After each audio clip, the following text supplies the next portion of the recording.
Hi everyone, it's Sabrina Fox, founder of Fox Legal Training.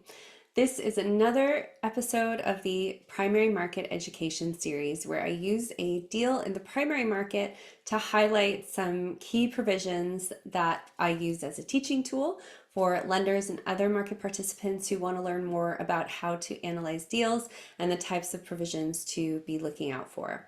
So the deal we're going to be looking at today is the Sammontana Italia LBO. And the sort of handful of provisions that I want to point out here, because I don't want to go through everything, I'm going to try to make a kind of short and sweet video for you guys, is, well, let's just start with, first of all, what the borrower does. So they are an owner and operator, 12 factories across Italy, France, and the United States, and they make sweet things that sound really nice. They have an M&A track record. They may be doing M&A in the future. And these are just some of the facts that I tend to look out for when I'm thinking about what I want to focus on in the covenants. They're refinancing their bridge loan, and they have a revolving credit facility outstanding on day one of a 140 million. Now, next thing I do once I've got a sense of what the company does, what the plans are, who owns it, is I go to the capital structure chart and I'm looking for a few pieces of information here. First, I'm looking for what other debt is in the capital structure and how it ranks vis-a-vis my debt. We can see here we've just got these notes and we've got the RCF, so it's a very simple capital structure from that perspective. I'm also looking for guarantor coverage, and in this deal we've got pretty strong guarantor coverage at 97% assets, based on assets. Now when I look at this, I tend to think if it's lower guarantor coverage, I'm more interested in which baskets could be available to non-guarantors in the future in the debt covenant. But in this deal, I'm slightly less worried about structural subordination, which is what we call it when non-guarantors incur debt, because there's just not a lot of non-guarantor value to go around here for third-party lenders.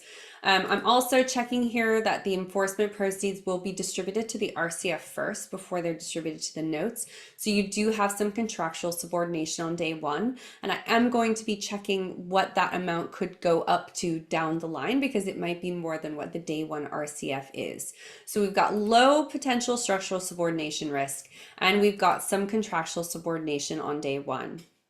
Now, the other thing I'm looking for here, and this is all in the box at the beginning, they've got this box around here, so we call this the box, the summary box, and this is a description of the security. And when I look at this, I'm seeing a lot of soft security.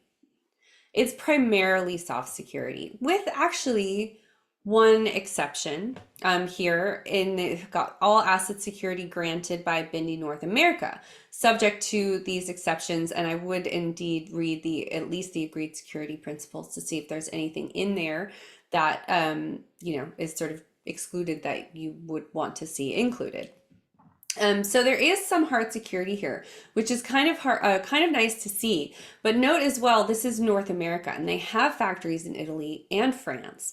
So because I know they have hard assets, and I know they're not giving them to me for my collateral, I'm going to be looking at whether they could grant them to other lenders in the future, which means analyzing permitted liens capacity to see which debt covenant baskets, which permitted debt baskets can be secured by a permitted lien. Now, the difference between a permitted lien and a permitted collateral lien is that permitted liens can be secured on the collateral, and permitted collateral liens can be secured on the collateral, and permitted liens can be secured on any non-collateral asset. Now, anytime another lender has security over non-collateral, you have become effectively subordinated to the extent of the value of those assets. So I would be asking, why don't I have security over the factories?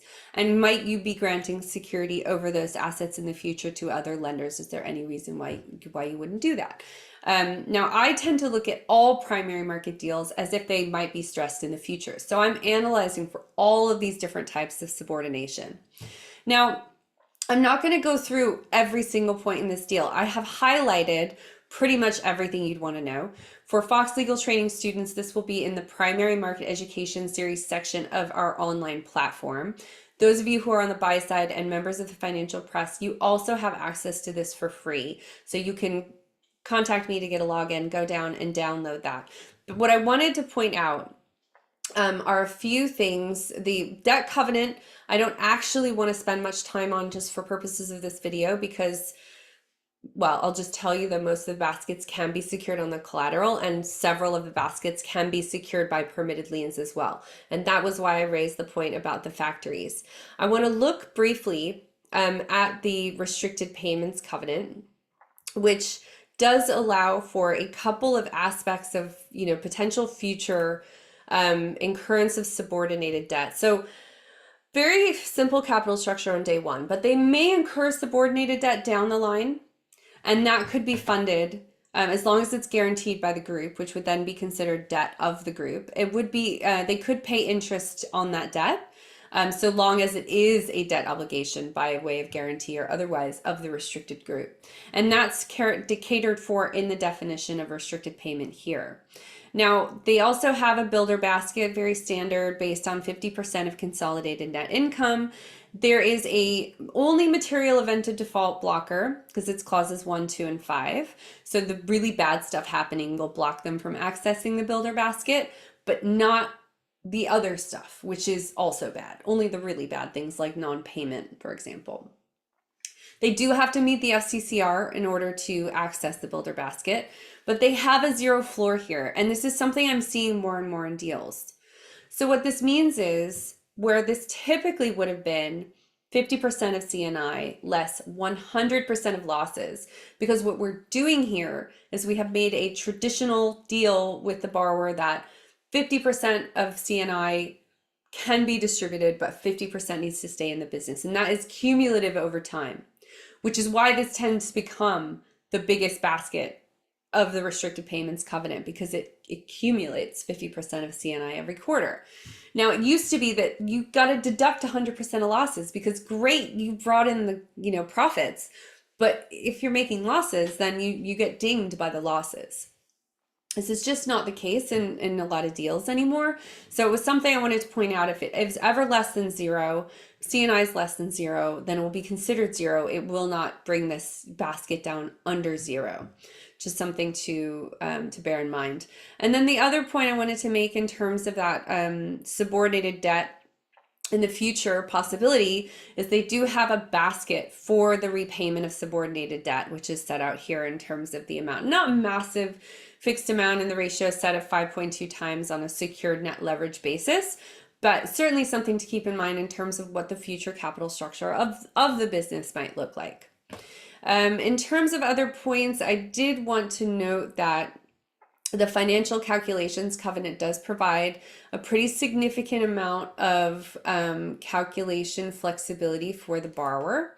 It's under the heading financial and other calculations. And this is also something that I am seeing a lot more frequently. So this isn't, I'm not picking on this borrower and saying this is a terribly off market. But what I like to see when I see things like full run rate effective synergies and forward looking purchase synergy, well, I mean, these are not just purchase synergies, but sales synergies, etc. So I'd like to see a cap and a time horizon, because in a world where governance is, good governance is prized, transparency is important. And where you don't have some kind of a cap or time horizon, this is an amount that could, it's basically a big black hole in the EBITDA add backs, from that perspective. So you got that flexibility for any purchase, sale, or group initiative. And again, I'm not picking on this borrower, but group initiative means like pretty much anything, any action or step in revised, in terms of revised contracts, IT systems establishment, modernization or modification, implementation of an operating improvement initiative, efficiency initiative, like making people work harder or more efficiently, cost savings initiative, opening, development of facility, et cetera, et cetera. So group initiatives can also be added back. The synergies related to them can be added back, and there's no cap in respect to that. So the other thing I will note is their portability clause here, which is available just once. So it's the first change of control, and that is set at consolidated net leverage ratio less than 4.7 times. And then the last point that I will make is in terms of the permitted lien, permitted collateral lien rather, for the RCF. I noted before that the RCF is super senior. It's 140 million on day one, but I think it's important to track down whether or not it could be higher in the future. So in the limitation on indebtedness covenant, what I'm looking for, first of all, is this first paragraph is the ratio debt basket. And then this paragraph from permitted debt baskets, this is the credit facilities debt basket. Always the first paragraph of the permitted debt baskets is the credit facilities basket. So it does say here that the greater of 180 million and 100% of consolidated EBITDA, we'll look in a second at the permitted collateral liens definition, can be secured on a super senior basis. So on day one, contractual subordination is 140 million. Down the line, it could go up to anywhere from the greater of 180 million or 100% of consolidated EBITDA. Now, when I'm looking at the debt covenants, I'm looking for three things in each of the baskets. I'm looking for a number, I'm making a note of it. I'm looking for a clause number, I'm making a note of it. And I'm looking for whether it's available to non-guarantors. Now, the clause numbers are important because when you look at the permitted collateral liens, what you're going to see, sorry, I meant to put in liens means, my control F hacks. So permitted collateral liens are all by reference to the clause numbers of the limitation on indebtedness covenant. So if you haven't made a note of the clause numbers and you try to read the permitted collateral liens definition to check to what extent your collateral can be diluted, you're going to be clueless. It would be diluted to try to check your dilution if you don't have your clause numbers. Terrible joke. But anyway, point being that here we have clause 2, B, indebtedness described under clause 1, which we just looked at of the limitation on debt covenant, and anything under clause 1A is entitled to receive priorities of an enforcement of collateral in priority to the notes. So super senior up to those amounts, which I noted earlier. And then as you would have got that information for all of the other debt covenant baskets, you could enter in your handy Excel spreadsheet, of which Fox Legal Training students all have access to, that will allow you to add up the amount of secured debt that the borrower can incur on day one, including dilutive debt, effectively senior debt, structurally senior debt, etc. So that is going to be it for my primary market education series episode today. I hope you found that helpful. Like I said, I just wanted to point out a few little bits and pieces in the deal, but the fully highlighted, annotated offering memorandum is available on the Fox Legal Training online covenant training platform. So if you would like to get access to that and you don't have access already, please feel free to send me an email at sabrina@foxlegaltraining.com.